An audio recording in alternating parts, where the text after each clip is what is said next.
Assalamualaikum warahmatullahi wabarakatuh. Kami dari kelompok 7 ingin mempresentasikan hasil diskusi kami yang berjudul tentang penelitian korelasi. Nah, saya sebagai pemateri pertama ingin menjelaskan tentang pengertian penelitian korelasi. Penelitian korelasi adalah suatu penelitian untuk mengetahui hubungan antara dua variabel atau lebih tanpa ada upaya untuk mempengaruhi variabel tersebut, sehingga tidak terdapat manipulasi variabel. Jenis penelitian ini biasanya melibatkan ukuran statistik atau tingkat hubungan yang disebut dengan korelasi. Penelitian korelasi menggunakan instrumen untuk menentukan apakah dan untuk tingkat apa terdapat hubungan antara dua variabel atau lebih yang dapat dikuantifikasikan. Lalu, penelitian korelasi dilakukan dalam berbagai bidang, diantaranya pendidikan, sosial, maupun ekonomi. Yang kedua adalah tujuan penelitian korelasi. Nah, tujuan penelitian korelasi adalah untuk melihat sejauh mana variabel-variabel pada suatu faktor berkaitan dengan variasi-variasi pada satu atau lebih. Nah, secara khusus tujuan dari penelitian korelasi itu sebagai berikut. Yang pertama, untuk mencari bukti terdapat tidaknya hubungan antar variabel. Yang kedua, bila telah ada hubungan, maka penelitian ini bertujuan untuk melihat tingkat keeratan hubungan antar variabel. Yang ketiga, untuk memperoleh kejelasan dan kepastian apakah hubungan tersebut berarti meyakinkan atau tidak berarti atau tidak meyakinkan.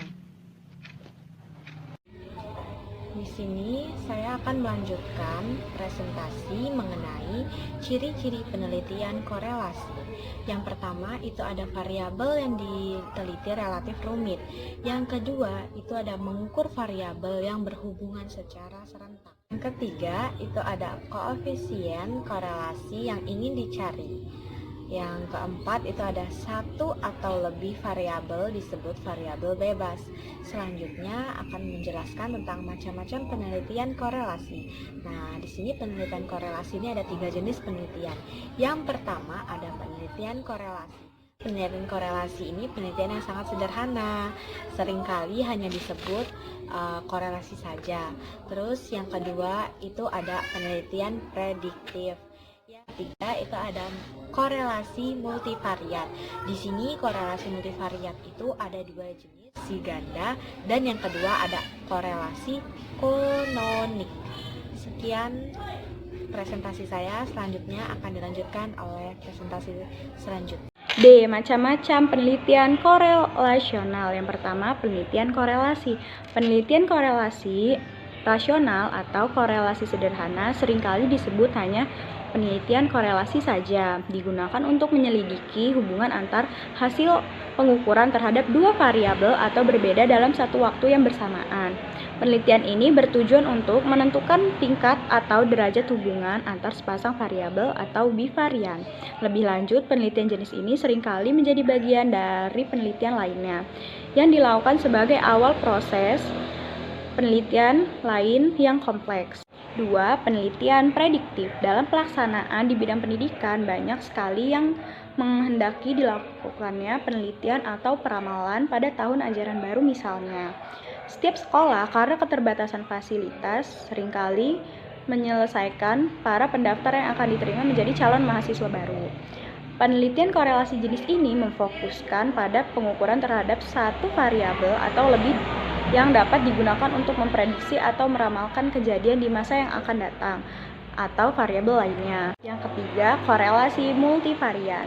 Teknik untuk mengukur dan menyelidiki tingkat hubungan antar kombinasi dari 3 variabel atau lebih disebut teknik korelasi multivarian. Ada beberapa teknik yang dapat digunakan.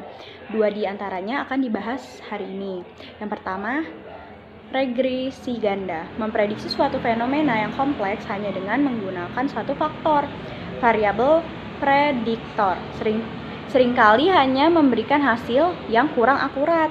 Dalam banyak hal, semakin banyak informasi yang diperoleh, maka semakin akurat prediksi yang akan dibuat, yakni dengan menggunakan kombinasi 2 atau lebih variabel prediktor. Kedua, korelasi kanonik. Pada dasarnya, teknik ini sama dengan regresi ganda, di mana beberapa variabel dikombinasikan untuk memprediksi variabel kriterian. Selanjutnya, F. Desain dasar penelitian korelasional. Pada dasarnya, penelitian korelasional melibatkan perhitungan korelasi antara variabel yang kompleks dengan variabel yang lain yang dianggap mempunyai hubungan. Langkah-langkah penelitian ini sebagai berikut. Yang pertama, 1. Penentuan masalah. Masalah dalam penelitian merupakan kesenjangan antara yang diharapkan dengan kenyataan yang ada, atau sesuatu yang dijadikan target yang telah ditetapkan oleh peneliti. Di setiap penelitian, langkah awal yang dilakukan oleh seorang peneliti adalah menentukan masalah. Yang kedua, peninjauan masalah atau studi kepustakaan. Setelah kita menentukan masalah, hal yang penting adalah studi kepustakaan yang menjadi dasar pijakan untuk memperoleh landasan teori, kerangka pikir, dan penentuan dugaan sementara, sehingga peneliti dapat mengerti, mengalokasikan, mengorganisasikan, dan menggunakan variasi pustaka pada bidangnya. Selanjutnya yang ketiga, rancangan penelitian atau metodologi penelitian. Pada tahap ini, peneliti menentukan subjek penelitian yang akan dipilih dan menentukan cara pengolahan datanya. Yang keempat, pengumpulan data. Berbagai jenis instrumen dapat digunakan untuk mengukur dan mengumpulkan data. Masing-masing variabel seperti angket, tes, pedoman, interview, dan pedoman observasi. Tentunya disesuaikan dengan kebutuhan. Yang kelima, analisis data. Pada dasarnya, analisis dalam penelitian korelasional dilakukan dengan cara mengkorelasikan hasil pengukuran suatu variabel dengan pengukuran variabel lainnya. Dalam penelitian korelasional, teknik korelasi bivariat sesuai dengan jenis datanya digunakan untuk menghitung tingkat hubungan antara variabel yang satu dengan yang lainnya. Selanjutnya yang keenam, kesimpulan. Berisi tentang analisis, deskripsi, dan pembahasan tentang hal yang diteliti dengan menggunakan kata-kata yang mudah dipahami oleh pembaca secara ringkas. Selanjutnya G. Kelebihan dan keterbatasan penelitian korelasional. Kelebihan penelitian korelasional antara lain yang pertama, kemampuannya untuk menyelidiki hubungan antara beberapa variabel secara bersama-sama. Dan penelitian korelasional juga dapat memberikan informasi tentang derajat atau kekuatan hubungan antara variabel-variabel yang diteliti. Dengan penelitian ini juga memungkinkan untuk menyelidiki beberapa variabel untuk diselidiki secara intensif, dan penelitian ini dapat melakukan analisis prediksi tanpa memerlukan sampel yang besar atau banyak. Yang kedua, keterbatasan penelitian korelasional. Di samping memiliki kelebihan, penelitian korelasional juga memiliki keterbatasan. Yang pertama, hasilnya hanya mengidentifikasi apa sejalan dengan apa tidak mesti menunjukkan saling hubungan yang bersifat kausal. Jika dibandingkan dengan penelitian eksperimental, penelitian korelasional kurang tertib karena kurang melakukan kontrol terhadap variabel-variabel bebas, pola saling hubungan sering tak menentu, sering kabur, sering merangsang penggunaannya sebagai semacam shotgun approach, yaitu memasukkan berbagai data tanpa pilihan-pilihan dan menggunakan setiap interpretasi yang berguna atau bermakna.